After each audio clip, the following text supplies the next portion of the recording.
Hey, what it do, y'all? What it do? What it do? As of late, there's been this growing trend of the statement or hashtag living your best life.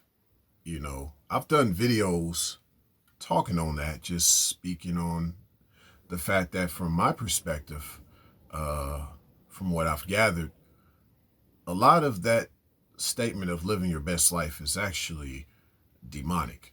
Given that it all started through social media, and it's just, this idea that, before the statement living your best life came out, there was the statement, you only got one life to live. And, a lot of times this means that you're going to live reckless or rebellious and,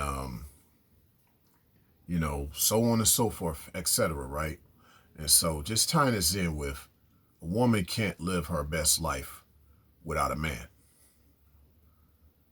What do I mean by that?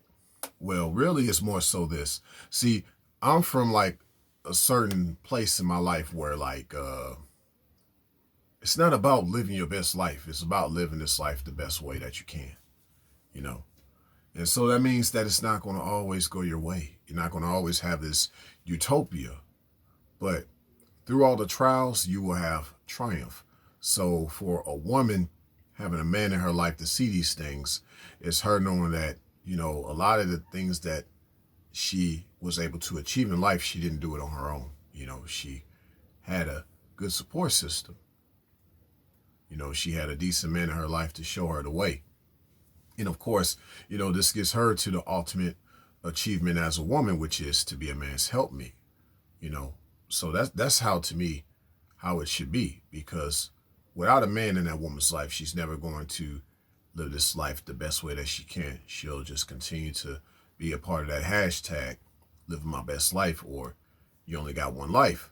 So this in turn means that you're going to try to do the best that you can do, even without a man.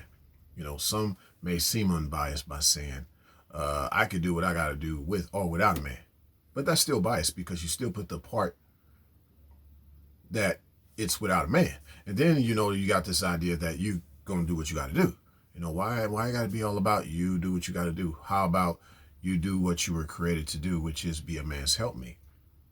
So even with that said, you're just seeing a fallout of society and you see a fallout of women not really asserting to their roles, you know.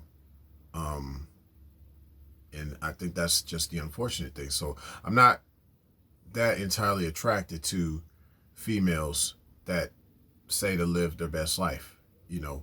Sometimes you get around a woman, because I make the difference between female and woman. Sometimes I may know a woman that may say that statement, living my best life, but I know she don't mean it. She just didn't know any better. But when I school her in on stuff, she'll be like, oh yeah, I didn't mean to say it that way. Now that you put it from that perspective, I kind of see what you mean now.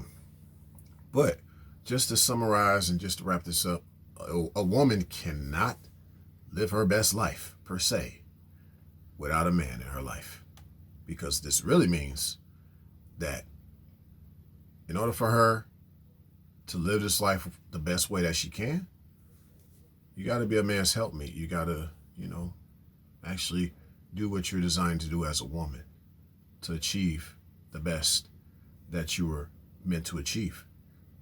Your purpose in this life is tied in with his purpose, actually. And all this fun you want to have, a lot of it is also tied in with,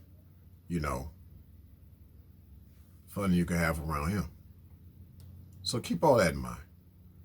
And I think you'll be able to see things a little bit differently than what you're seeing with the popular narrative of living your best life. The best days ahead of you are with a man in your life. Signing out.